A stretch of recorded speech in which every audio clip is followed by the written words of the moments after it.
ᱚᱱᱟ ᱤᱭᱟᱹ ᱠᱟᱫᱟ ᱵᱟᱝ ᱦᱩᱭᱩᱜ ᱠᱟᱱᱟ. हाय जत सामान को इं यूट्यूब चैनल मिट्टन लाइव स्ट्रीम रे सगुन दाराम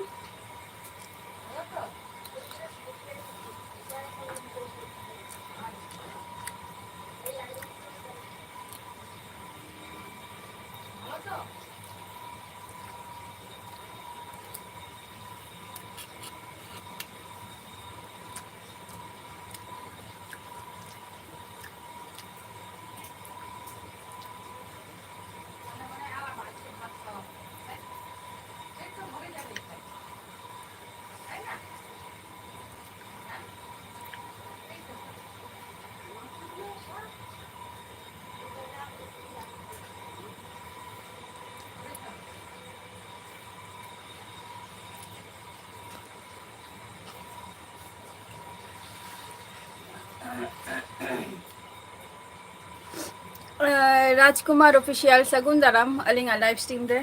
चे बिन चिकाइया चे लगा मेना बिना आर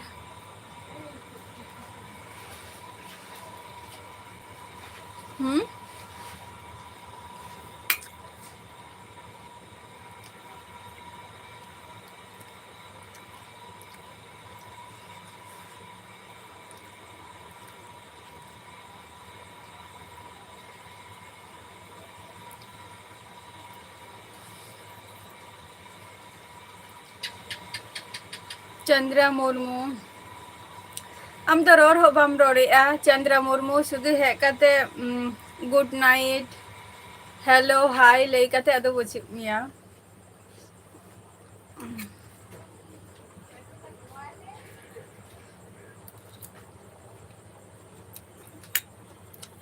अच्छा कुछ नहीं कर रहा अरे ना पाएगा था चलेगा मैं ना बिना दुकान में हूँ अनि तो चलेगा मैं ना बिना अच्छा यूरा सगुन दाराम या लाइव स्ट्रीम रे तेना मियटा ते को लिया प्रोफाइल पिक्चर टा कटी एटा आईडी में मका माने प्रोफाइल पिक्चर एटा का में मका सगुन दाराम नी दारो कोई कनाई बाबूराम मंडी सगुन दाराम या लाइव स्ट्रीम रे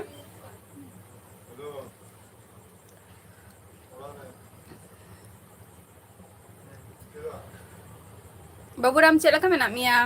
और राजकुमार ऑफिशियल अबिन चला का मेना बिना बबिन ले लिया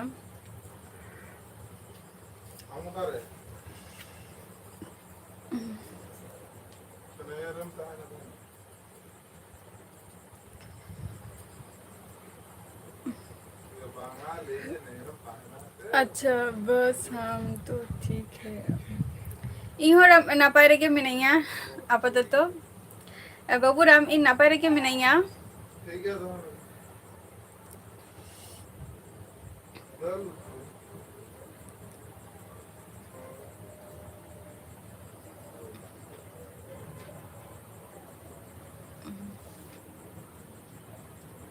नसीमुन सगुन दाराम या लाइव स्ट्रीम रे सोरेला मुर्मू सगुन दाराम जोतोगी गढ़ी गगो बई बुझाव लिया सोरेला मुर्मू चे बिन लई किया उना दो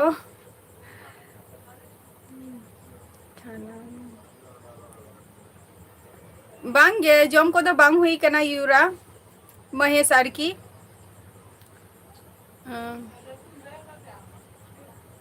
नसीमाम सगुन अडी अडी सारहाव बाबूराम आपे को सला लाइव स्ट्रीम रे बिरयानी जमिया अच्छे तो भांगे माने बिरयानी जम जमते आपे को सला लाइव स्ट्रीम री है कना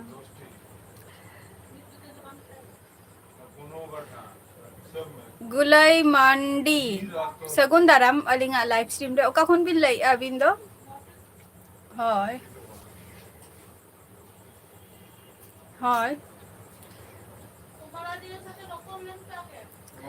बाबूराम आमा सब थेके फेवरेट बिरयानी दो चे बिरयानी गाना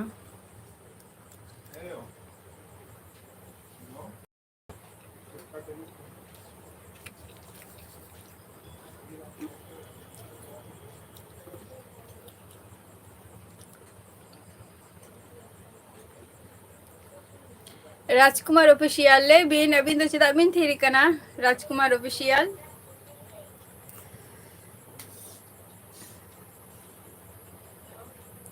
बबिन ले चेदा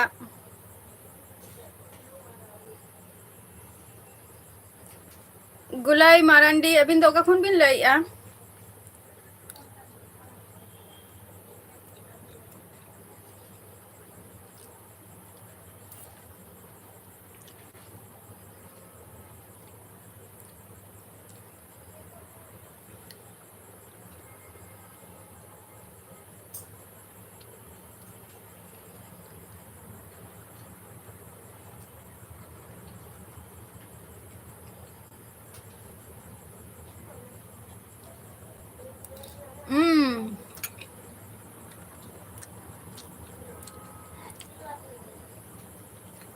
अच्छा चिकन बिरयानी अड़ी नापाय का था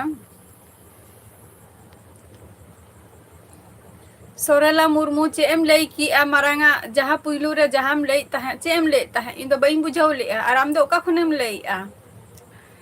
एम आर सोरेन हाय एम आर सोरेन बिरयानी तो सिबिल गया आर पत्र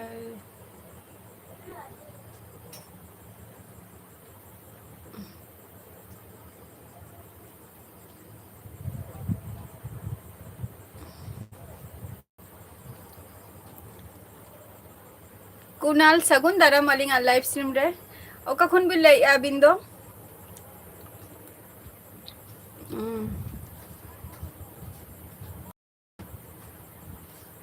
अच्छा डुबुरी खुन बिल लई उना तो ओका रे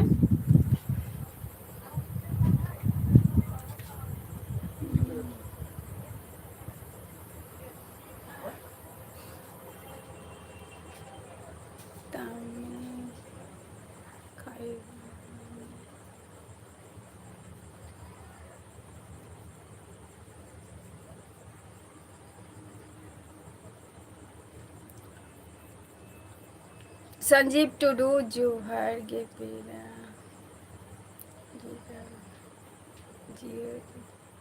सगुन दाराम संजीव अलिंग लाइव स्ट्रीम रे नसीमुन सगुन दाराम या लाइव स्ट्रीम रे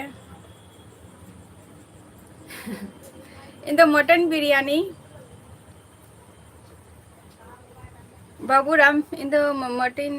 माने मटन बिरयानी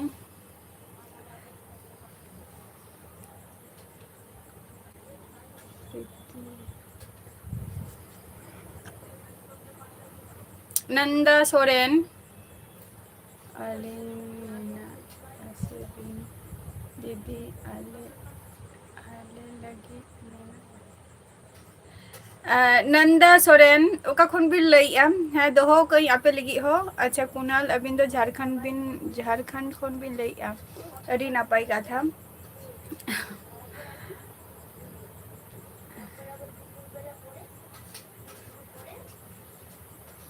फैन ऑलचिकी भाषा ते जहाँ भाषा भी ऑल के बइन बुझो ले अच्छा झारखंड खन प्रीति नायक सगुन दाराम या लाइव स्ट्रीम रे जयपुर अच्छा जयपुर अच्छा अच्छा नापाई कथा काना गोलाई उना हो अच्छा बिन चिकाई गया बिन दो जोहर गे हैं राज किस्कू ऑफिशियल जोहर गे सगुन दाराम या लाइव स्ट्रीम रे आज तो को के नापाई रे मेना लिया आपे को चला का मेना पिया मेलो मुर्मू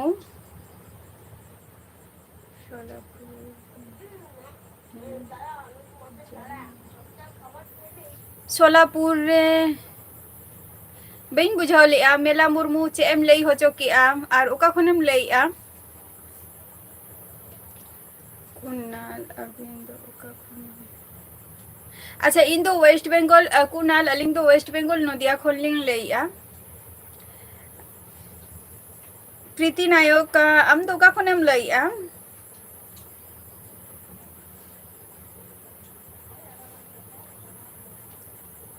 अच्छा बिहार खोन यादव प्रकाश बिहार खोनेम लई आडी नापाई कथा अच्छा गोलाई अलिंगा यूट्यूब दो नवा यूट्यूब चैनल रे निथो बलिंग लई का और मेंशन हो बलिंग मेंशन का बट अलिंग यूट्यूब माने अलिंगा जहां लिंक आरकी फेसबुक रेना लिंक ओंडे लिंक एम का नवा यूट्यूब चैनल रे ओंडे चला कते बड़ाई दाड़ी आपे के बना लिया बॉलीवुड मूवीज के बना मेला मुर्मू चे एम लई कटे भागी ठीक बुझा होचुኝ में जे चे जिनिसटा एम लई होचोइआ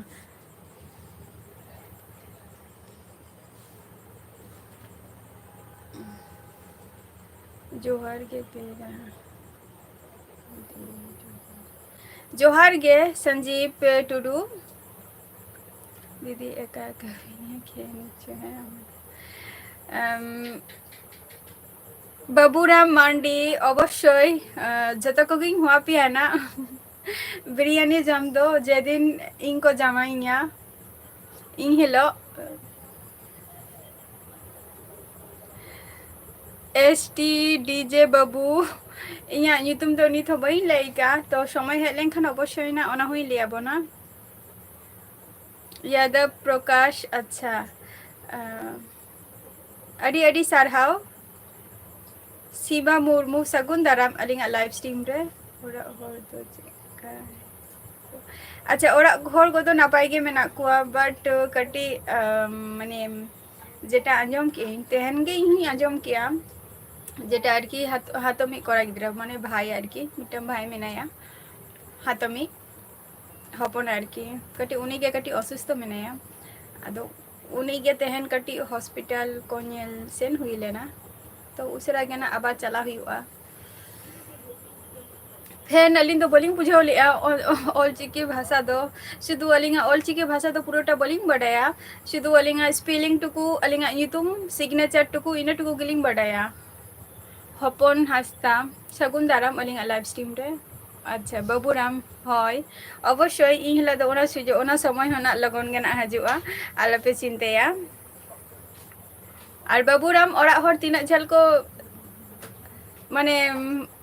जहाँ ले ताहे मिटंग खबर सुखबर तीना गान को आर को माने लहा आदि की को कमी को आपका भाषा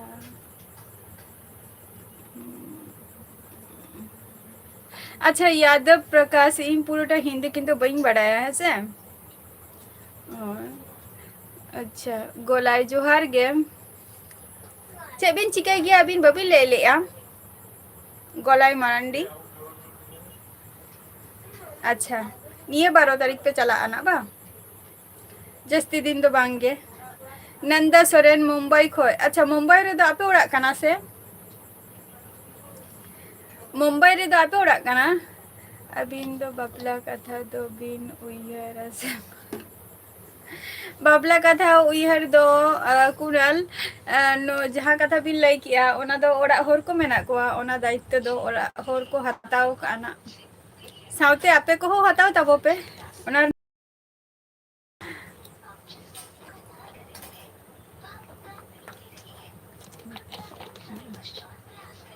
आपे को हो हताव तबो पे ओड़ा होर को मेना कोआ ओना खातिर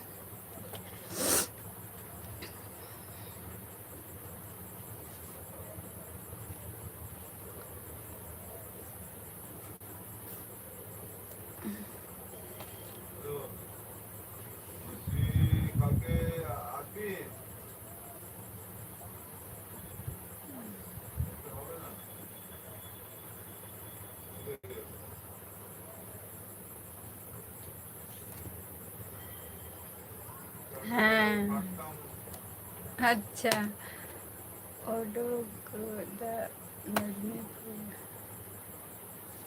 अच्छा ओरा दो मेदिनीपुर रे अच्छा अच्छा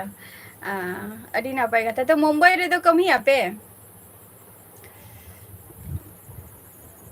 नंदा माने मुंबई रे दो कमी आपे चे पे कमी गया चे कमी अच्छा उमेश मुर्मू सगुन दाराम या लाइव स्ट्रीम रे ᱱᱚᱣᱟ ᱜᱚᱨᱚᱢ ᱨᱮ ᱵᱷᱟᱹᱜᱤ ᱫᱚ ᱵᱟᱝ ᱵᱩᱡᱷᱟᱹᱜ ᱠᱟᱱᱟ ᱟᱨ ᱠᱷᱩᱵ ᱮᱠᱴᱟ ᱱᱟᱯᱟᱭ ᱫᱚ ᱵᱟᱝ ᱜᱮ ᱦᱚᱲ ᱠᱚᱠᱚ ᱚᱥᱩᱥᱛᱷᱚᱜ ᱠᱟᱱᱟ ᱠᱚ ᱥᱮ ᱱᱚᱣᱟ ᱜᱚᱨᱚᱢ ᱨᱮ ᱡᱟᱹᱥᱛᱤ ᱵᱟᱭᱨᱮ ᱪᱟᱞᱟᱣ ᱞᱮᱱᱠᱷᱟᱱ ᱚᱲᱟᱜ ᱡᱚᱠᱷᱚᱱ ᱠᱚ ᱦᱤᱡᱩᱜ ᱠᱟᱱᱟ ᱫᱷᱩᱸᱫᱽᱞᱟ ᱜᱮ ᱡᱷᱚᱛᱚ ᱠᱤᱪᱷᱩ ᱠᱚ ᱧᱮᱞᱮᱜᱼᱟ ᱟᱢᱟᱜ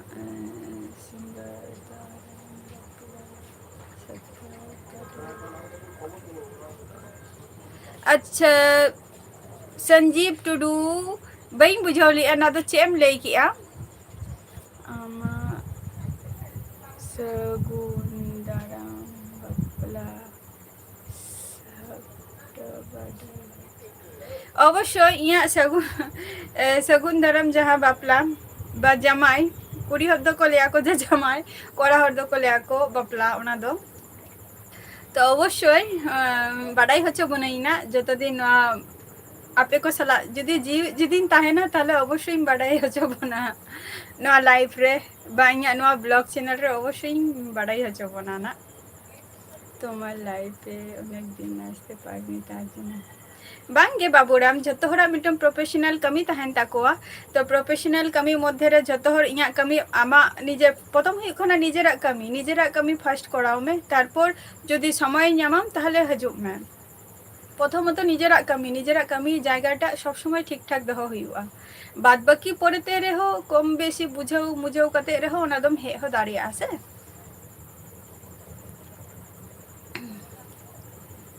और चे पे टिफिन एना बाबूराम नितो दो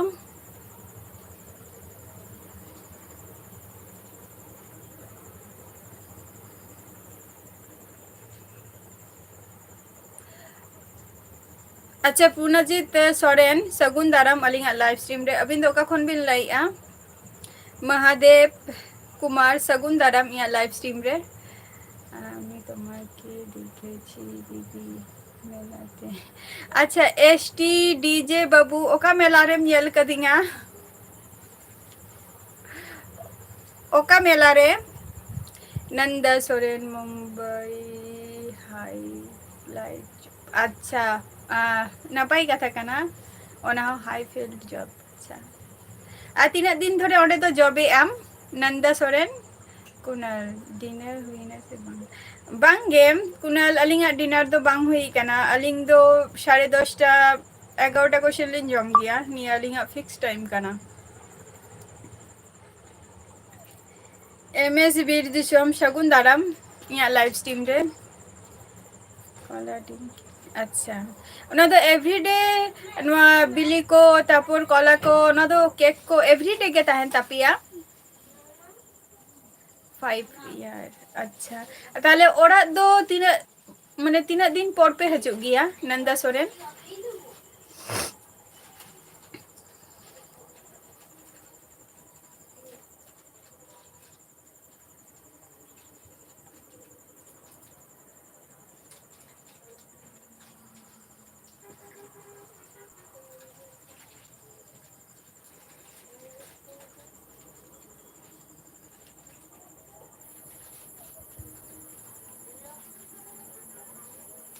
सुशांत सगुन दाराम इया लाइव स्ट्रीम रे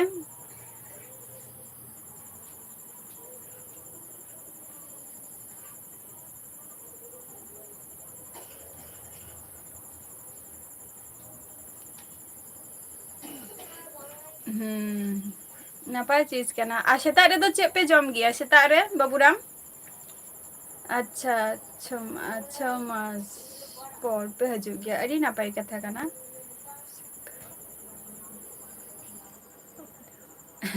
एमएस बीर दिसम आपातत नापाय रेगे मेना लिया नुआ जाय सितुमी नुआ जा सितुमी आय नुआ सितुम रे गरम रे भई गे बाम बुझे कना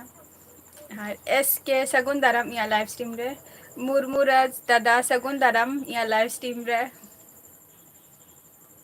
दादा चेलका मेना मा नितो मा ओडे मा अडी नापाय जायगा रे मेना मिया ओते मा गरम हो बाम बुझे कना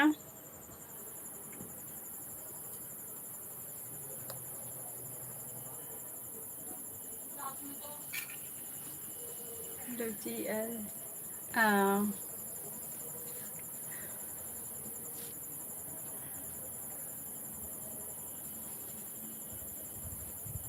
सेतारे ब्रेकफास्ट भागी के को एमा पिया बा बाबूराम नेल जेमन सेतारे जेमन लुची और छोलार डाल और बिकेल बेला दो भाई गे और तिकिन बेला दो दाका बा अच्छा है दादा नापाय रेगे तहन में अंते रे अच्छा दादा अंते रे तो जस्ती को तापाम गया को से बांगे झूठ झमेला को हुई गया से बांगे मुरमुराज दादा दंगल सुशांत चिकाई ना दंगल दो दो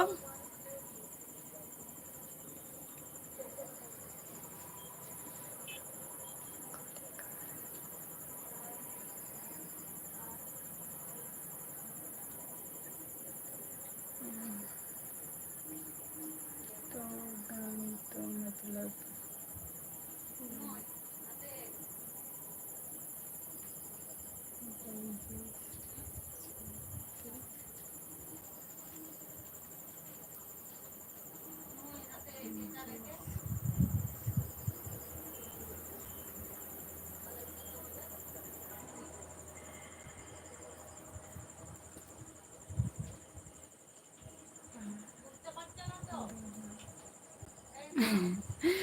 ले इन दादा जे झूठ झमेला को अंते को तापाम को हुई गया से बांगे जस्ती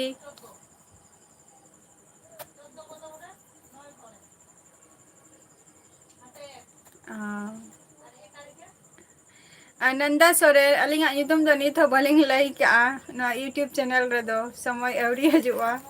तो समय हेज लेन अवश्य आपे को सलाई शेयर ना नुआ हो किछु इया पर्सनल चीज मेना नि जेटा आपे ठेन माने बई शेयर का और यूट्यूब जुदी बड़ाई सेना पे ताहले फेसबुक लिंकिंग एम का नुआ यूट्यूब चैनल रे ओडे जॉइन करते पे बड़ाई दाड़िया दिनेश सगुन दाराम अलिंग लाइव स्ट्रीम रे ओका खन बिन लाइआ मुरमुराज दादा आदो नितो दो दाका को जम बड़ा हुई ना से बांगे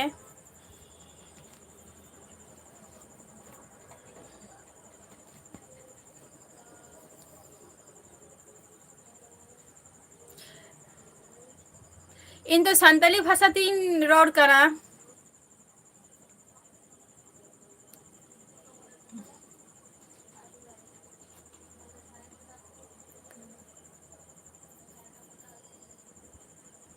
दिनेश इन दो इया मातृभाषा संताली और ओना तिगिन रोपोर कना और हिंदी दो इन दो बइन बुझाव गया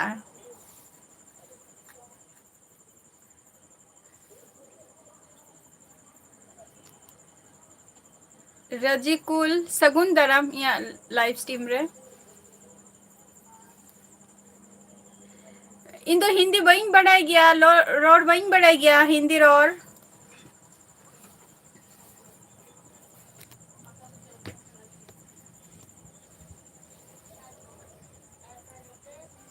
बाबूराम झतो को गे नापाय रेगे मेना कुआ किंतु कटी भाई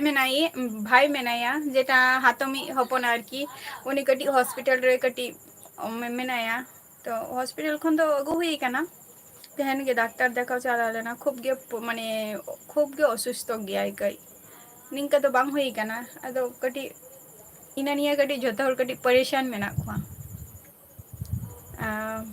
बापन हासदा ओका खनेम लेया बाम लेया তোমাকে দেখেছি খুব সুন্দর আমি তোমার দেখেছি एसटी डीजे बाबू ओका मेला रे मेला ले लेन खान हुआ मेला रे मा इमा खूब एकटा बई चला गया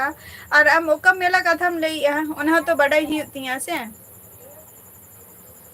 ओका मेला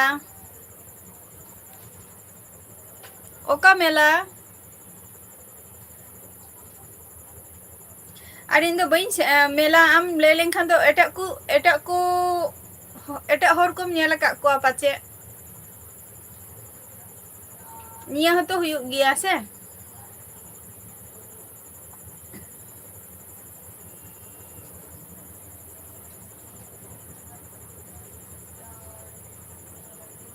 ओका मेला ले मेला ना तुम ले तमासे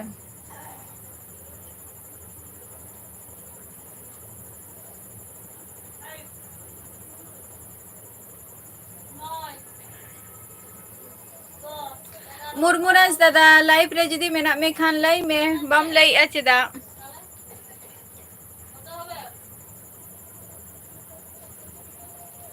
अच्छा मेसेजटा होल्डोग कान तापेया बसे मने हुयुग काना होल्ड फॉर रिव्यू अच्छा मुकेश सगुन दाराम या लाइव स्ट्रीम रे इंदो सितुंग दिन बांग खुशी अच्छा अच्छा झारग्राम खनेम लई अच्छा हपन सितुंग दिन बाम कुसिया चिकायाम जतो किछु गे अनुभव हुयुआ सितुंग हो अनुभव हुयुआ राबांग हो अनुभव हुयुआ जतो किछु गे बाखान दो अब चिकाते नवा धरती रे मन भी बन जी बन ताहे को आसे बाबो ताहे दारे बाखान दो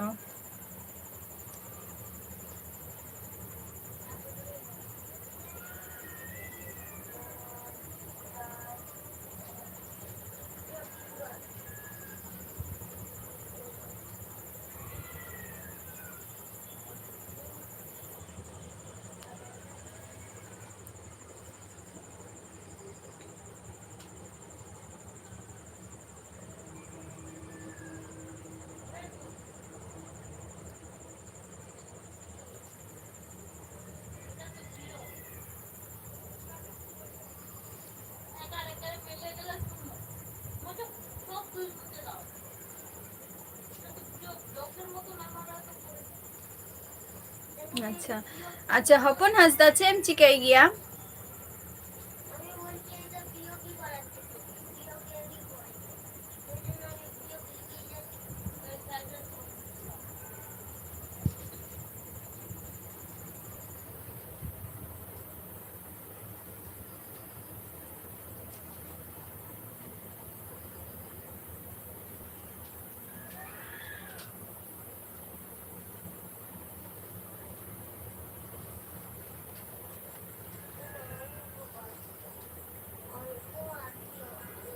हपन हंसदा चेम चिकाई गया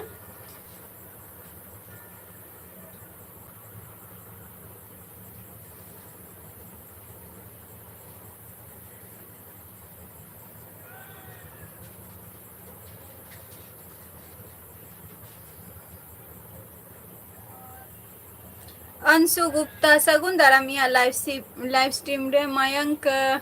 सगुन दाराम या लाइव स्ट्रीम रे ओका खन बिन लइया मयंक ओका खनेम लइया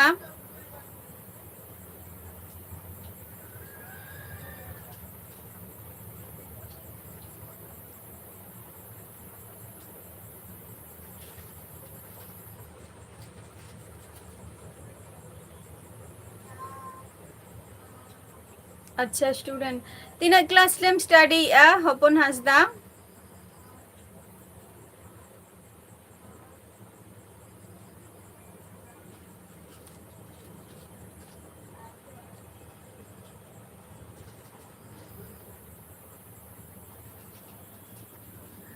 मयंक किंतु हिंदी भाषा बइन बुझाव गया इया भाषा सांताली कना और सांताली तेगे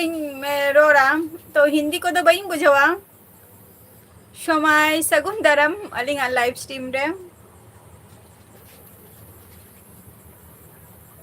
चेबिन चिकाई आनी तो दो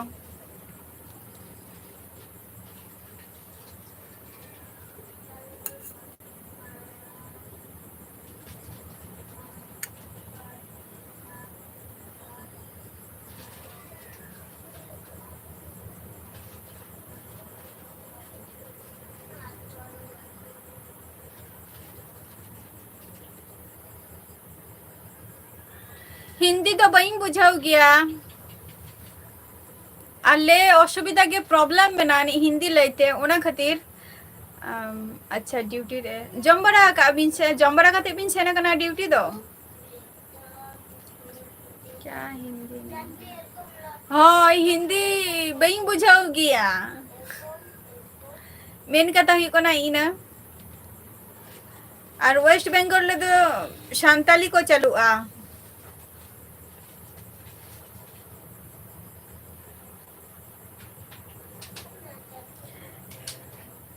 अदो दाका दो माने तीन रे कमी बिन चलाओ कना विनोद मुर्मू सगुन दाराम इया लाइव स्ट्रीम रे नापाय रेगे मेनाइया विनोद ताम चेला का मेनामा सुकुल टुडू सगुन दाराम इया लाइव स्ट्रीम रे तो चेला का मेना पे आपे को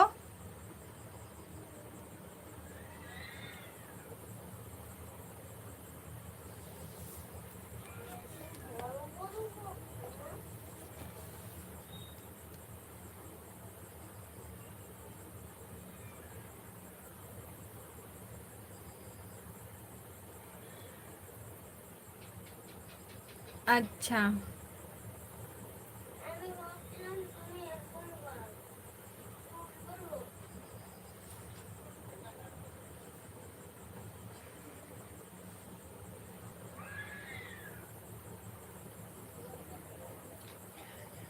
है नापाय रेगे तहन तबो पे यार इहो नापाय रेगे मेनाइया आर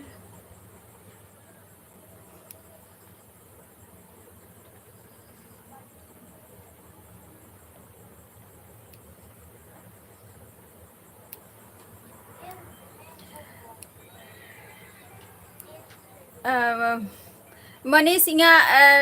लाइव स्ट्रीम रे अड़ी अड़ी सगुन दाराम तो बाद बाकी हर जहाँ को कमेंट को ओना दो इन दो बई बड़ेया चे खातिर को कमेंट को आ चे उद्देश्य निये को कमेंट आ नुआ दो मिटम ब्लॉग चैनल कान तिया सांताली भाषा ते तो आपे दो सांताली कथा बापे बुझाओ आपे तो चे खातिर नोडे दो पे हे काना पे हैं बापे बुझाओ खान दो एटा सेन चला पे रास्ता मेना गया जहाँ से नेला पे उनते का चला पे इन दो बई मेता का पिया जे यहाँ लाइफ रे हजू पे मेनते मनीष ओके माइंड फ्रेश बनता है ना उनको दो उनका के को लिया को अच्छा जम बड़ा को तो बांगे विनोद नितो आपाततो टिफिन हुई का और जम को तो 10:30 11टा को हुआ ना टिफिन হয় विजय हांसदा सगुन दाराम अलिंगा लाइव स्ट्रीम रे और चलका मेना बिना विनोद हांसदा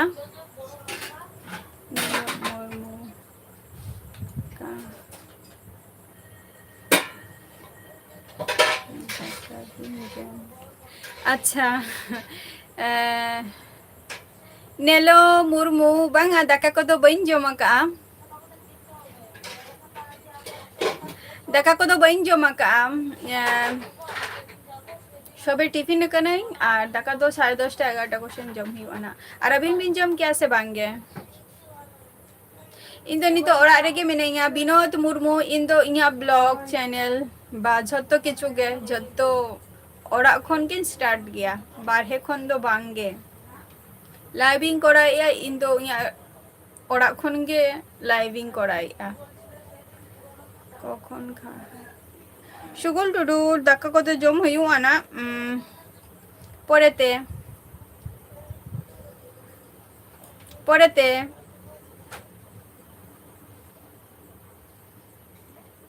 10:30 11टा को से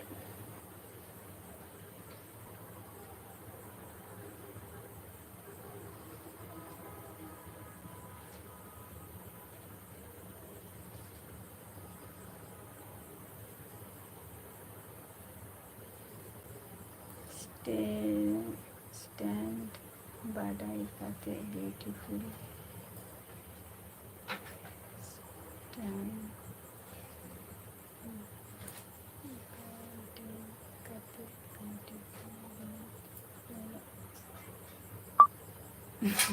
ona to bain bade ya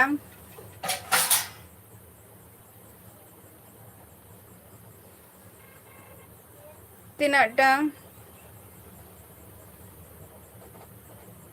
ओ है हजू तबन पे आले दिशम हो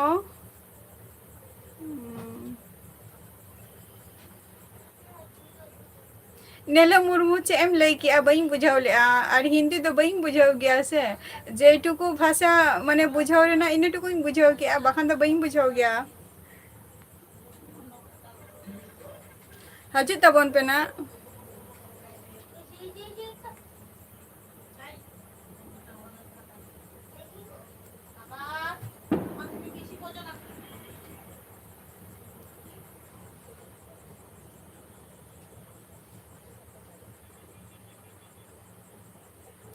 सुकुल टुडू अलिंग नोते तो दमे गे सितुम अकाय और दमे गे दमे गे सितुम और सितुम रे माने झतो हर को शरीर को असुस्थ चाबा काना चिकाते चला बोलते तो चेत आमा निश्चय विनोद आमा ओरा दो निश्चय मुंबई माने मुंबई रे तो बांग काना तो आमा ओरा दो कारे वीडियो चेत लेका हुयुग काना बा बट सब्सक्राइब को बाको दा कांटे वीडियो पोस्ट हो बांग जाना काना मुरमुराज दादा जहाँ कथा आमेम लई के आसेम तो ओना कथा तो भांगे इहो नवा लाइव नवा यूट्यूब जार्निंग रे माने इहो अडी विरक्ति करके जखन इ बुझावता है जे एडिंग सपोर्ट बाको हजु कना व्यूज बाको हजु कान तिया इहो विरक्ति करके बुझावता ही तो जखन एवरीडे निथो या टारगेट में बांग पूरण कना जखन या टारगेट पूरणोआ तो तखन हयतो ना কিছুটা যেমন নিতো প্রত্যেক দিন যেমন বাড়িয়ে গাতে ভিডিও আপলোড গিয়ে মিটাং সেটা মিটাং আয়ু নিংকানা মিটাং হুয়ুগ গিয়া তো ওনা কো জিনিস পড়েতে হয়তো যখন ইয়া টার্গেট পূরণ হওয়া তো ওনা কো জিনিস জাস্ট শুধু এভরিডে শুধু মিটাং গাতে গিং হারা গানা তখন তো আদো ওনা কো জিনিস হ ইহ বিরক্তি কর গিং বুঝাও গিয়া যে तीसो जे इया टारगेट पूरणोआ बांग हुयुग कना चेदा इहो विरक्ति करके बुझाइन किंतु कंटिन्यू एम अदी में निये टुकुई लिया दादा ताले कंटिन्यू एम अदी लेंखान गे आमडिंग जहाँ सपोर्ट आमा दरकार ताम ओना सपोर्ट आमठेन हजू आको और जहाँ आमा मेन सपोर्ट आमेम ले दो ओना सपोर्ट दो आलम लेया व्यूज चेलकाते आमा वीडियो रगे हजुआ ओना गे शुधु मेन दो और मेन सपोर्ट तीरे हुट करे तीना को बारा आम हो ना बाम ठिका दारिया जेमन इहो बई ठिका दारिया कना जे इया रे इना गान सपोर्ट चिकाते को हजु कना को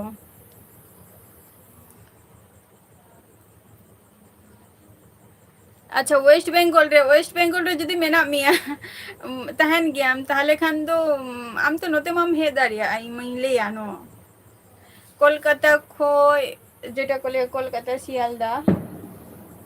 खोय हे हिउ तमा फेसबुक लाइव ऑनलाइन केन अच्छा सुकुल टुडू अवश्य फेसबुक चिदा बांग हजू कना इमा अभी इन बिन पानते कना अलिंग मा लिंक नोडलिंग एमका अभी ना अकाउंट में ना नि तो फेसबुक रे अभी ना फेसबुक रे जुदे अकाउंट में ना खान ताहले खान दो उसेरा के ना लगन के ना सेटेरोआ डीजे प्रसन्नजीत सगुन दाराम या लाइव स्ट्रीम रे चेम चिकया चेलका मेनामा आर थैंक यू डीजे प्रसन्नजीत नितो करे मेना मिया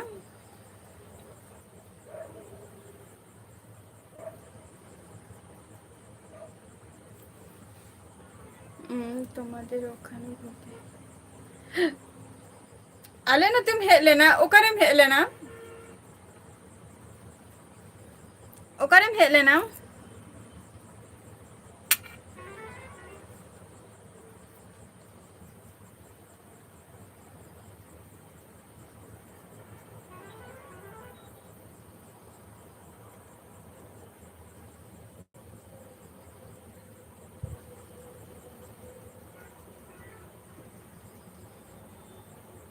अच्छा मुरमुराज दादा नवा इंस्टाग्राम लिंक एम लेया शेयर तो ठीक या शेयर आई ना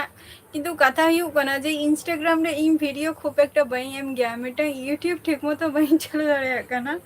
इंस्टाग्राम तो दूरेर कथा ठीक या एमई ना लिंक टा इंस्टा रे ना लिंक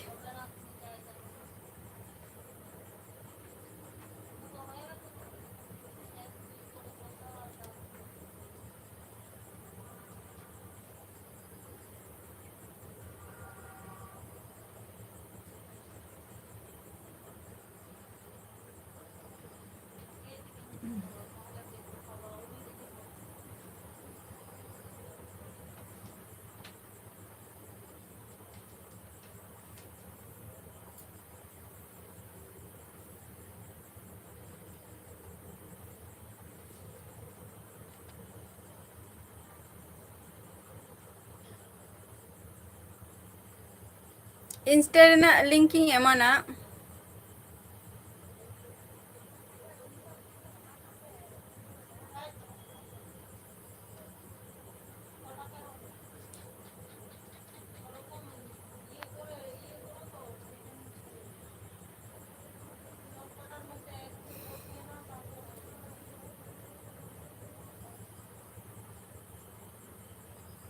आले से दो रवांग है दादा नेल में गिन तो जे तुम्हार ओडे मा जस्टी माने जस्ती जैकेट हरोग कते एम चला गया यूरोप रे मा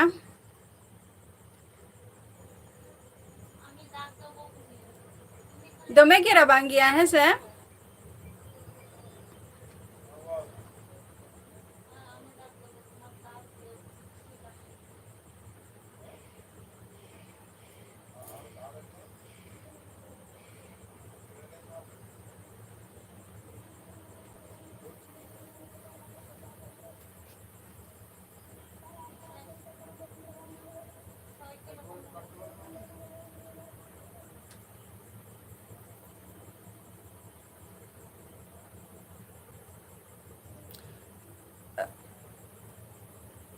रोशन टुडू नुआ जा स्टिकर एम के दो उना रेना मतलब दो चेक कना चे एम बुझो होजो किदिया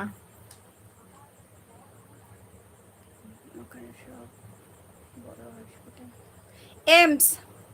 AIIMS hospital DJ Prasenjit Mayank good night आपका भाषा में नहीं समझ अच्छा ठीक गया बाम बुझा तो चिका काना तो आपे लगन कोई किछु हर मेना कोआ जेटा लाइव रे हे काते ले गया को मेन कथा मा दूरेर बात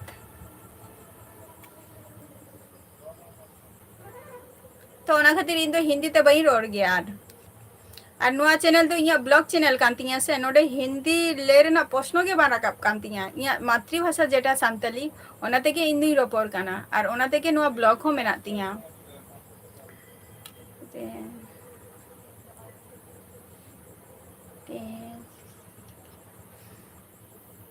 अड़ी कम घेवने की लइया महाप्रभु हाथे जेखाने डॉक्टर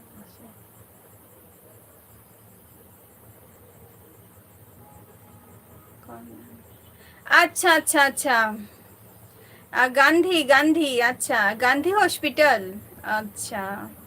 हार्ट पेशेंट कना ऐसे माने हातुरे डॉक्टर कनाई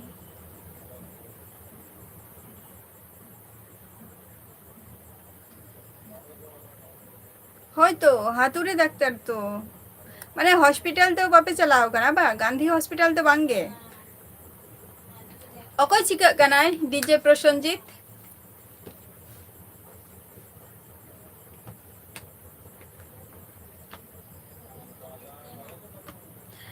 मुरमुराज दादा जहाँ रे नितो मेना में दो ओंडे आ तीना दिनेम तहेना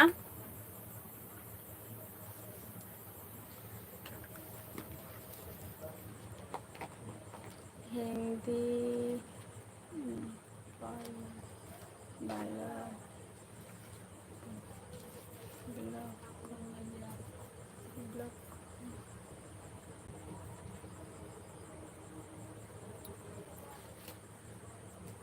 अच्छा विनोद मुर्मू नियम ले जे हिंदी ते ब्लॉगिंग त्यारा प्रथम इया मातृभाषा ते भगे ठीक ले लेगे तारपर हिंदी ते तो ले हिउ अना ओना दो किंतु मेन हे कना निजेरा मातृभाषा इ मने किया ओना दो इया चॉइस ते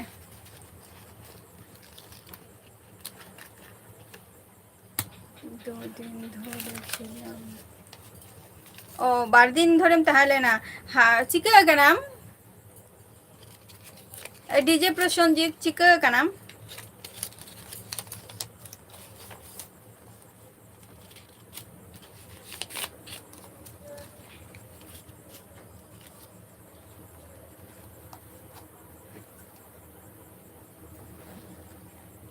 হয় চেষ্টা হিউआ হিন্দিতে করাব না हो হেসে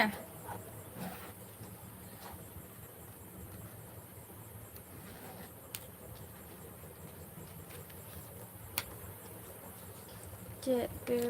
ᱩᱛᱩ ᱫᱟ? ᱛᱮᱦᱮᱧ ᱫᱚ ᱫᱟᱹᱞ ᱞᱮ ᱩᱛᱩ ᱠᱮᱜᱼᱟ, ᱫᱟᱹᱞ ᱟᱨ ᱟᱹᱞᱩ ᱵᱷᱟᱡᱟ।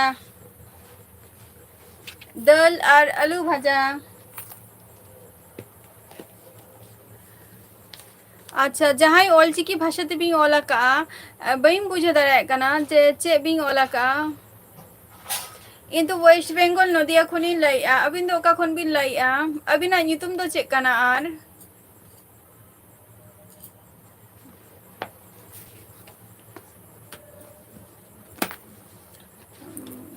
ᱚᱞᱪᱤᱠᱤ ᱵᱷᱟষᱟ ᱛᱮᱫᱚ ᱡᱟᱹᱥᱛᱤ ᱥᱩᱫᱷᱩ ᱤᱧᱟᱹᱜ ᱧᱩᱛᱩᱢ ᱛᱮᱫ ᱜᱮ,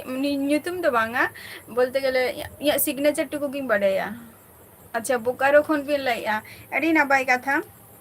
ᱡᱮ ᱵᱳᱠᱟᱨᱳ ᱠᱷᱚᱱ ᱵᱤᱱ ᱞᱟᱹᱭᱮᱜᱼᱟ। ᱵᱟᱹᱧ ᱪᱟᱞᱟᱣ ᱟᱠᱟᱱᱟ। ᱛᱚ ᱵᱳᱠᱟᱨᱳ ᱦᱳᱭ, ᱞᱩᱜᱩᱵᱩᱨᱩ ᱪᱟᱞᱟᱜ ᱡᱚᱠᱷᱚᱡ ᱜᱮ ᱪᱟᱞᱟᱜ ᱦᱩᱭᱩᱜᱼᱟ ᱱᱟᱜ ᱱᱤᱭᱟᱹ ᱫᱷᱟᱣ। ᱵᱟᱝᱜᱮ,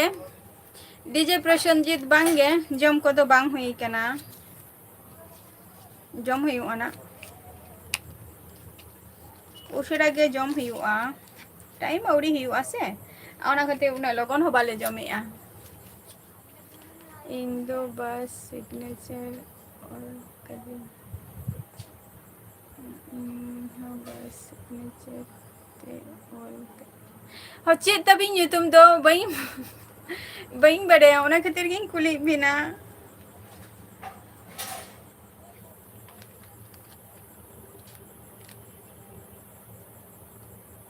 ᱵᱟᱵᱚ ᱵᱟᱰᱟᱭ ᱨᱮᱦᱚᱸ ᱵᱟᱴ ᱟᱵᱚᱣᱟᱜ ᱥᱤᱜᱽᱱᱮᱪᱟᱨ ᱴᱩᱠᱩ ᱫᱚ ᱚᱵᱚᱥᱥᱳᱭ ᱜᱮ ᱠᱚᱨᱟᱣ ᱠᱟᱛᱮᱫ ᱫᱚᱦᱚ ᱛᱟᱦᱮᱸ ᱫᱚᱨᱠᱟর। ᱥᱟᱱᱛᱟᱞᱤ ᱛᱮᱜᱮ ᱵᱞᱚᱜ ᱵᱮᱱᱟᱣ। ᱦᱮᱸ, ᱨᱟᱡᱽᱠᱩᱢᱟᱨ ᱚᱯᱷᱤᱥᱤᱭᱟᱞ, ᱚᱵᱚᱥᱥᱳᱭ ᱯᱨᱚᱛᱷᱚᱢᱚᱛᱚ ᱤᱧᱟᱹᱜ ᱥᱟᱱᱛᱟᱞᱤ যেটা মাতৃভাষা ᱛᱤᱧ, ᱚᱱᱟ ᱛᱮᱜᱮ ᱤᱧᱟᱹᱜ ᱤᱪᱪᱷᱟᱹ ᱛᱟᱦᱮᱸ ᱞᱮᱱ ᱛᱤᱧᱟᱹ ᱡᱮ ᱵᱞᱚᱜ ᱛᱮᱭᱟᱨ ᱨᱮᱱᱟᱜ ᱟᱨ ᱞᱟᱭᱤଭ ᱦᱚᱸ ᱠᱚᱨᱟᱣ ᱨᱮᱱᱟᱜ। ᱵᱟᱡᱽᱨᱟᱭ, ᱟᱪᱪᱷᱟ ᱵᱟᱡᱽᱨᱟᱭ ᱥᱚᱨᱮᱱ, ᱟᱪᱪᱷᱟ ᱟᱪᱪᱷᱟ। ᱥᱟᱹᱜᱩᱱ ᱫᱟᱨᱟᱢ ᱟᱹᱞᱤᱧᱟᱜ ᱞᱟইᱵᱷ ᱥᱴᱨᱤᱢ ᱨᱮ। ᱟᱨ ᱟᱹᱵᱤᱱ ᱫᱚ ᱪᱮᱫ ᱵᱤᱱ ᱪᱤᱠᱟᱹᱭ ᱜᱮᱭᱟ? ᱟᱹᱵᱤᱱᱟᱜ ᱞᱟᱭᱤফ ᱨᱮ ᱦᱮᱡ ᱞᱟᱹᱜᱤᱫ ᱛᱮ ᱟᱹᱰᱤ ᱟᱹᱰᱤ ᱥᱟᱨᱦᱟᱣ।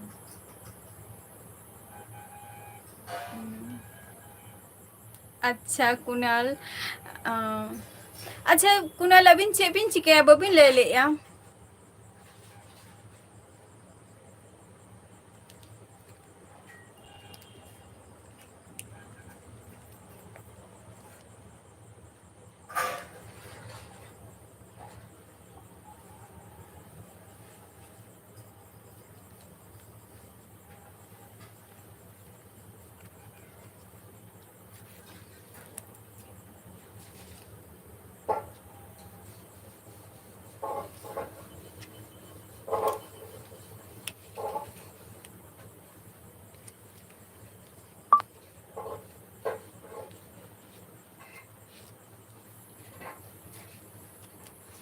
बाराई ठीक थे सानताली ते ब्लॉग में।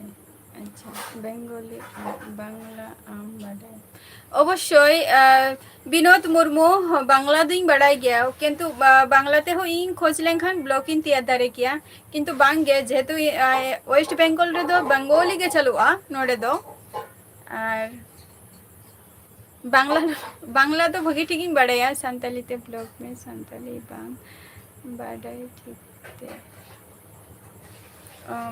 অবশ্যই, তো বাই বাই তিন চেত দিয়া না ওনা কহ, বাড়াই বাম বাড়াই না তো বাং কানা প্রথমত কথা, প্রথম নিজেরা মাতৃভাষাতে ব্লগেম তিয়ারা ওনাগে নাপাই কথা কানা সে। আর স্টুডেন্ট কানালিং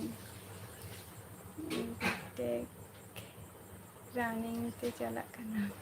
আচ্ছা, আড়ি নাপাই কথা কানা, বিটেক বিং করাইয়া। আরে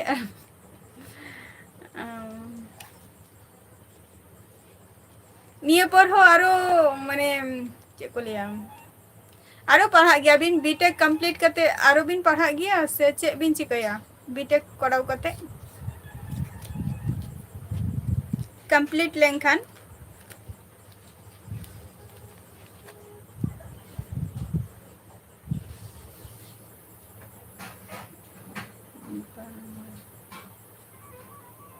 মানে বাবিন পাড়হা আদো বিটেক করাও কাতে আদো বাবিন পাড়হা হানতে দো? আবিন দো চেদ বিন চিকা। আচ্ছা, আলিং দো অলক কদলিং কমপ্লিট কা। ᱟᱫᱚ ᱵᱟᱹᱞᱤᱧ ᱯᱟᱲᱦᱟᱜ ᱠᱟᱱᱟ ᱱᱤᱛᱚᱜ ᱫᱚ ᱚᱞᱚᱜ ᱠᱚ ᱠᱚᱢᱯᱞᱤᱴ ᱠᱟᱛᱮ ᱱᱤᱛᱚᱜ ᱟᱯᱮ ᱠᱚ ᱥᱟᱞᱟᱜ ᱞᱟइफ ᱨᱮ ᱢᱮᱱᱟᱜ ᱞᱤᱧᱟ ᱟᱨ ᱤᱭᱩᱴᱤᱭᱩᱵ ᱨᱮ ᱢᱟᱱᱮ ᱤᱭᱩᱴᱤᱭᱩᱵ ᱥᱟᱞᱟᱜ ᱡᱚᱲᱟᱣ ᱢᱮᱱᱟᱜ ᱞᱤᱧᱟ ᱯᱟᱲᱦᱟᱣ ᱠᱚ ᱠᱚᱢᱯᱞᱤᱴ ᱠᱟᱛᱮ ᱡᱚᱛᱚ ᱦᱚᱲ ᱚᱞᱪᱤᱠᱤ ᱵᱚᱱ ᱪᱮᱫ ᱢᱟ ᱵᱟᱠᱚ ᱟᱵᱚ ᱠᱚᱣᱟᱜ ᱵᱷᱟষᱟ ᱠᱟᱱᱟ ᱦᱳᱭ ᱚᱵᱚᱥᱥᱳᱭ ᱚᱞᱪᱤᱠᱤ ᱫᱚ ᱟᱵᱚ ᱠᱚᱣᱟᱜ ᱵᱷᱟষᱟ ᱠᱟᱱᱟ ᱵᱟᱴ ᱡᱚᱠᱷᱚᱱ ᱢᱤᱫᱴᱮᱱ ᱠᱟᱛᱷᱟᱧ ᱞᱟᱹᱭ ᱞᱮᱜᱮ ᱨᱟᱡᱽ ᱠᱤᱥᱠᱩ ᱚᱯᱷᱤᱥᱤᱭᱟᱞ ᱡᱚᱠᱷᱚᱱ ᱟᱢᱮᱢ ᱞᱟᱹᱭᱮᱜᱼᱟ ᱱᱚᱣᱟ ᱚᱞᱪᱤᱠᱤ ᱵᱷᱟষᱟ ᱡᱚᱠᱷᱚᱱ ᱟᱞᱮ ᱱᱚᱛᱮ ᱢᱟ ᱚᱱᱠᱟ ᱱᱤᱛᱚᱜ ᱤᱥᱠᱩᱞ ᱦᱚᱸ ᱵᱟᱝ ᱛᱟᱦᱮᱸ ᱞᱮᱱᱟ ᱟᱨ ᱡᱚᱠᱷᱚᱱ ᱟᱞᱮ ᱮᱴᱟᱜ ᱤᱥᱠᱩᱞ ᱨᱮᱠᱚ ᱵᱷᱚᱨᱛᱤ ᱟᱠᱟᱫ ᱞᱮᱭᱟ ᱛᱚᱠᱷᱚᱱᱳ ᱩᱱᱟᱹᱜ ᱥᱩᱡᱳᱜᱽ ᱥᱩᱵᱤᱫᱷᱟ ᱫᱚ ᱵᱟᱝ ᱛᱟᱦᱮᱸ ᱞᱮᱱᱟ ᱛᱚᱵᱮ ᱱᱤᱭᱟᱹ ᱴᱩᱠᱩᱧ ᱫᱤᱥᱟᱹᱭᱟ ᱡᱮ ᱤᱧ ᱦᱟᱛᱚᱢ ᱛᱟᱠᱚ ᱢᱟᱱᱮ ᱯᱟᱲᱦᱟᱜ ᱛᱟᱦᱮᱸ ko je olchiki bhasate node mittang mane ched lekaኝ liya mittang master ba jahane mittang jayga fixed kora tahena ona jayga reko hajug ako jhoto jayga ring ale noa jaha धारे पासे जहाँ तीना हर को मेना को तो ओंडे ऑलचिकी पढ़ा को हजुआ निंकना मिटंग सुजोग ताहलेना उन जखय तो ओना वक्त दो आले दो कटी हुडिंग गेले ताहलेना ले उन जखय दो नोआ स्कूल रेना हो बा स्कूल को हो बान ताहे कना आदो नेतार दो आले सुर बोलते जे जहाँ कोल्लानी रे को ले दो कोल्लानी ओंडे ऑलचिकी स्कूल तैयार कना तो नितो दो कटी सुजोग सुविधा मेना आनी जो चेष्टा हुयुग कना जते निजेरा सिग्नेचर टुकु जते माने ᱤᱱᱟᱹ ᱴᱩᱠᱩ ᱡᱟᱛᱮ ᱠᱚᱨᱟ ᱫᱚᱦᱚ ᱠᱟᱹᱢᱤ ᱟᱨ ᱪᱮᱥᱴᱟᱭᱟᱹᱧ ᱡᱟᱛᱮ ᱚᱞᱪᱤᱠᱤ ᱵᱷᱟষᱟᱴᱟও ᱡᱟᱛᱮᱧ ᱚᱞ ᱫᱟᱲᱮᱭᱟᱜ ᱢᱟ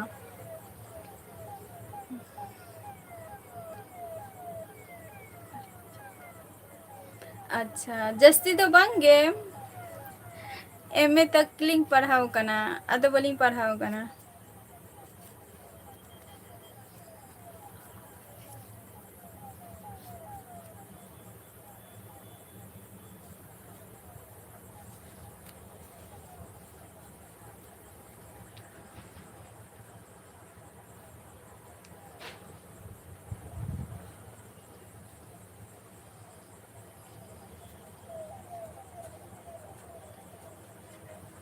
ᱦᱳᱭ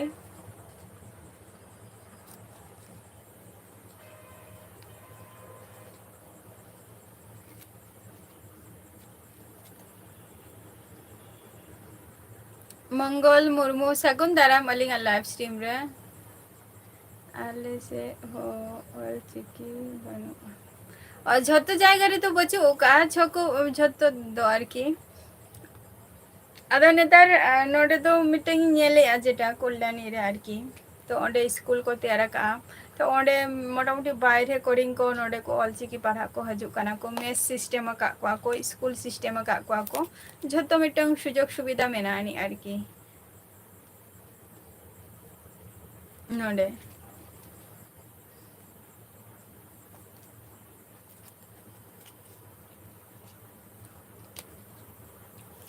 आदो उन वक्त दो आले हो कटी माने एटा मिटंग शिक्षा प्रतिष्ठान रे भर्ती के लिया को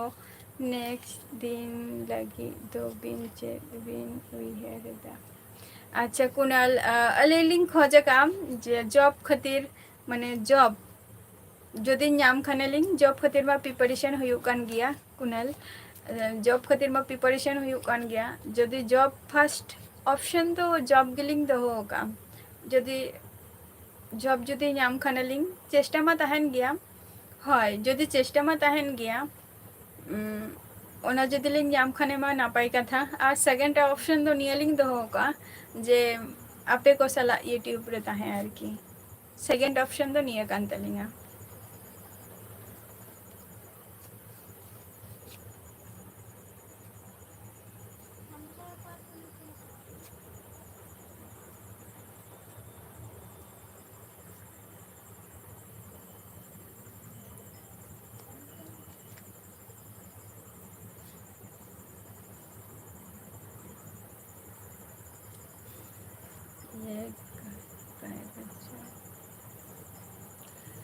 देखो गवर्नमेंट जॉब खान दो कटी नापायोआ और प्राइवेट जॉब खान दो माने कोनो गारंटी बचुआनी 5 बछर पर हो आमको बाढ़े गोद कमा 3 जखय चे चिका बान ले गानोआ किंतु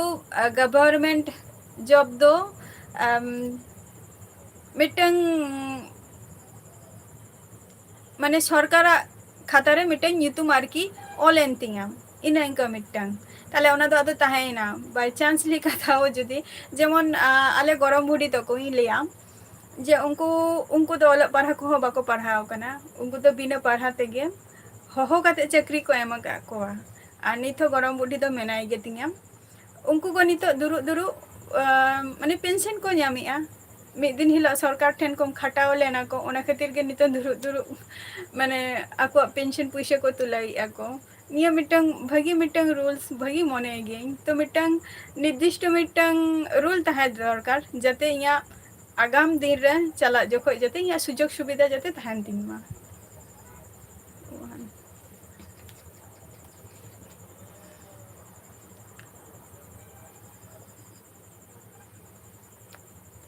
चॉइस वन अच्छा बाबूलाल टुडू सगुन दाराम अलिंगा लाइव स्ट्रीम रे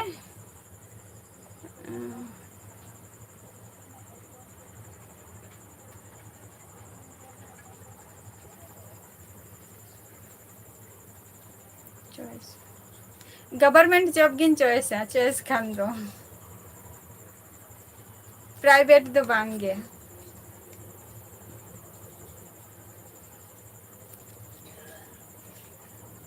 अडे अडे सारा अबिना उइहर लगे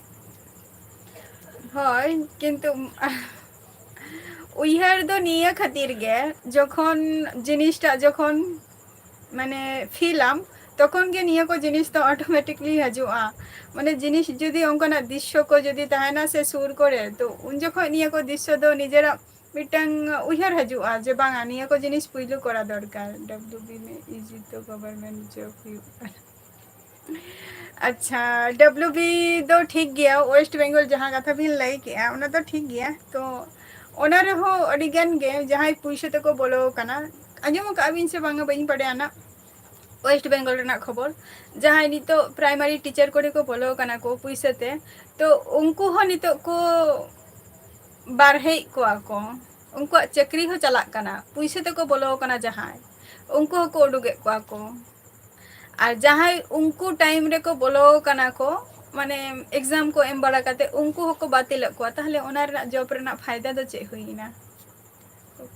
नते जहाँ पुइसे ते को एम किया नोआ वेस्ट बेंगल रे ना नितो निंकाना मिटंग परिस्थिति सृष्टि कना जे पुइसे ते को बोलन कना आरो को उडुगे को निंकाना मिटंग ताती के बेटरिंग मनेया जे सेंट्रल रे ना बरचम एग्जाम एम लेंखान ओना आबार आरो बेटरा अच्छा राजकुमार ऑफिशियल और शगुन अच्छा अच्छा शगुन निदा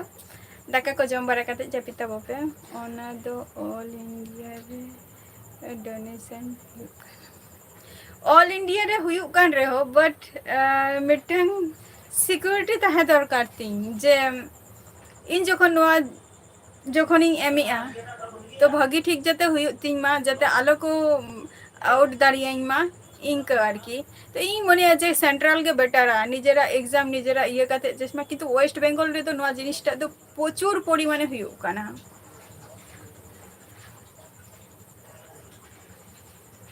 प्रचुर परिमाणे हुयु काना नोआ को जिनिस तो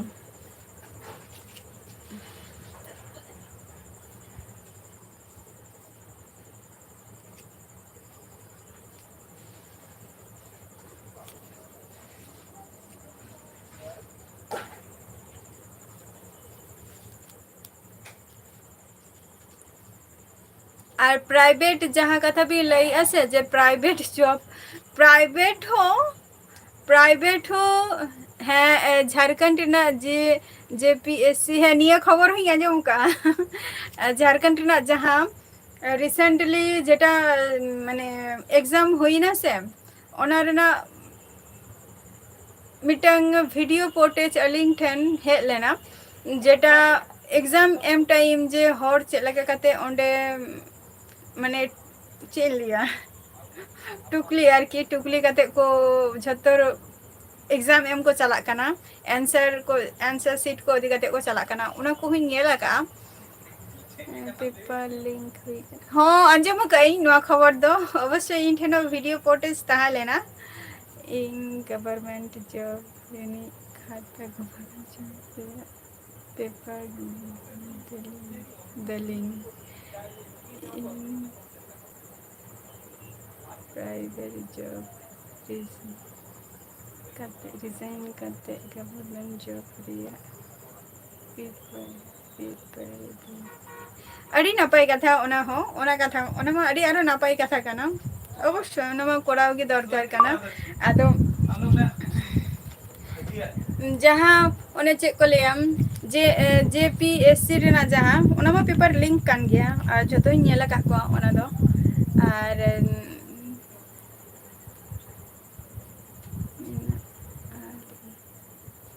अवश्य सेंटर ना खान तो बेटर इन मने गया जहाँ इन मिटन का अंकल हम मेना गया आदो उनी काका मितें गया जे ना गवर्नमेंट ना तो ये गवर्नमेंट ले जहाँ वेस्ट बंगाल ना जहाँ को मेना नी से उना को तो बरचो मालूम ये या उनी हो जेहेतु उनी काका दो सेंट्रल रगे कमिया और उनी हो ले गया जे नुआ को हम जिनिस अप्लाई का में नियर ना प्रिपरेशन है एसएससी ना रेल है तो बाद दी जहाँ मेना से कंबाइंड निया को आरकी तापर ग्रेजुएशन पोस्ट ना आदो ओना को जिनिस कटी प्रिपरेशन जस्ती कोरा दरकार और प्राइवेट जॉब रहो से ओना रहो पैसे दो नेतर हो पैसे तेगे को बोलन कना प्राइवेट रहो सेंट्रल लिंग हो सेंट्रल के बेटा रे कुनाल अलिंग लिंग लइया ओना हो बेटा रा बट रेल तारपर अड़ीगान किछु गे मेना का सीजीएल सीएस হয় অবশ্যই অবশ্যই सीजीएल सीएचएसएल হয় इना को तारपर रेल रेना मा मेना गया निया को और वेस्ट बेंगल रेना दो शुधु डिफेंस लाइन मालिंग बादा का ओना दो कोनो दिनो बलिंग कोरा और डिफेंस लाइन दो जहाँ बाबा को ओना को को ले गया को जे निये को जिनिस एम दो का में जदी भाग्य चक्र कते जदी हुयो खान माने वेस्ट बेंगल रेना दो सुर करे और आई बाबा तो को निये गे को खोजा को जे हपनरा बा हपन जे इन खन संगिन जते आलो चले माने आलो चला माय सुर करे के बरचम जॉब माय जीडी क्वालिफाई अच्छा एसएससी जीडी है तो अभी बट काट ऑफ बांग होइलेन सामने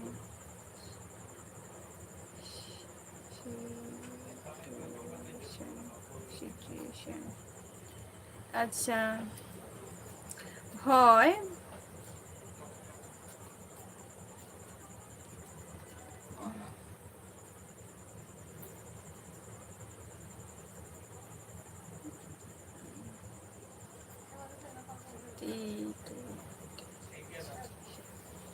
ओना तो ठीक कथा गेम अभी लई काम और काट ऑफ मार्क हो होना रहो माने किछु किछु जिनिस मेना नी जे सामने चला काते हो गटे डिसमिस हो गया सुर सुर चला काते हो तबे चेष्टा दो आलोबो नारागमा चेष्टा के मारांग कथा कना जतो दिन भरसा ताहेना ततो दिन जतो किछु जिनिस के कराव काते बन दाड़िया तो जे जहाँ को लाइफ रे मेना पिया ले तबो पे आज जस्ती टाइम हो बचत थिया ना ऑलरेडी टाइम ओवर अकान तिया 9टा पर्यंत तो लाइफ इन तहन गया अभी जहाँ कथा भी लाइक ना तो ठीक कथा गया जे सुर चला काते हो अड़ी कान माने निंका हुयो गया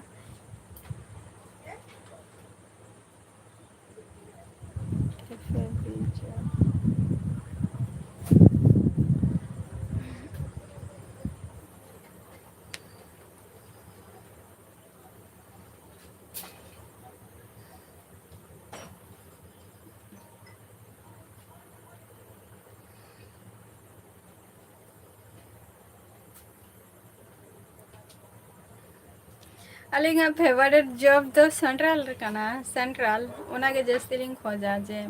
जाते निकना मिटांग जायगा रे हुयो तलिंग मा माने नोआ सीएचएसएल जे सरी कथा बोलते गले जे पे धाव पुन धाव लिंग एम किया बई बड़े तीना नंबर चला करते निया के जस्ती माने इच्छे में तिया जे CHSL Raina CHSL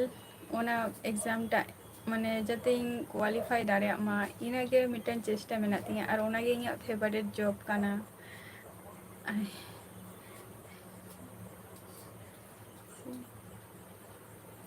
बांगे बांगे बांगे I means अच्छा बैंक रेलवे SSC बांगे SSC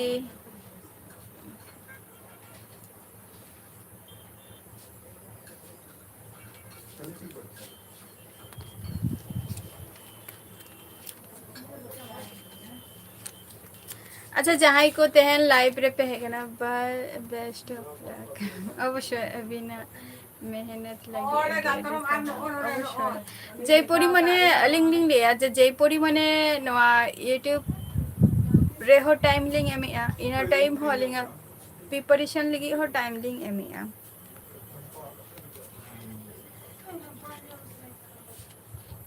तबे फर्स्ट चॉइस मा ओना गेलिंग दो हो का लिंग जॉब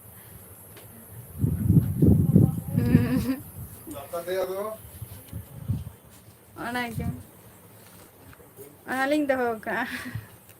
बलिंग बड़े जलिंग निंकना चिंता भावना दो गया लिंग से आदो हर को अडिगन किछु चिंता भावना गया को जे हर होयतो खराब निया माने जतो हरा चिंता भावना बांग हुई दाड़िया तो हर अडिगन किछु के को ले गया को जे इया निंका चिंता भावना खातिर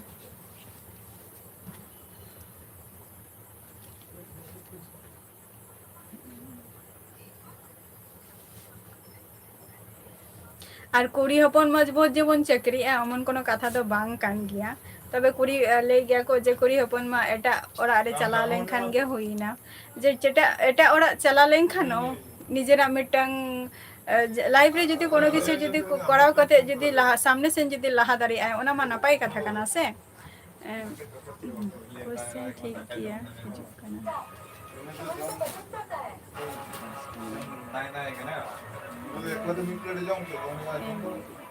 अच्छा ठीक गे हजु कना किंतु ठीक गया जहाँ कॉमन जहाँ को जिनिस आम माने आमा मेते जहाँ को जिनिस नेल जिनिस गे काना ले आली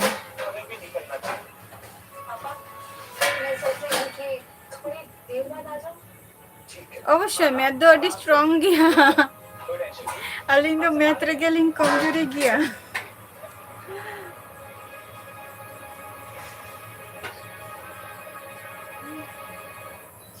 हाय मैथ रे गेलिंग तो लिंग कमजोरी गया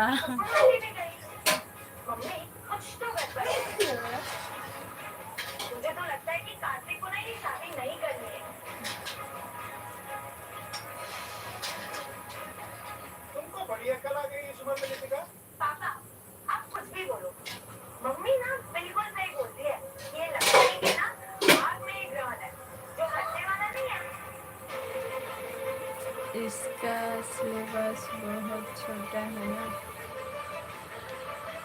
হয় छोटा गे मेरे হয় মানে হয় হুডিং গিয়া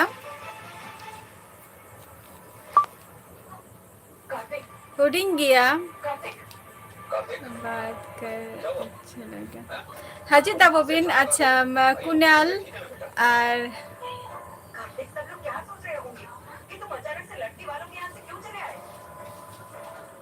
कार्तिक कुछ पूछ रहे तुमसे जवाब दो मैं क्या करता आप मेरी बात सुनने के लिए तैयार ही नहीं थी मैं रह नहीं पाया मैं चला है क्या मतलब कहना क्या था तुमको हमने कहा था ना रिस्क की बात हम इस बात करेंगे हाँ मुझे पहले बात करनी थी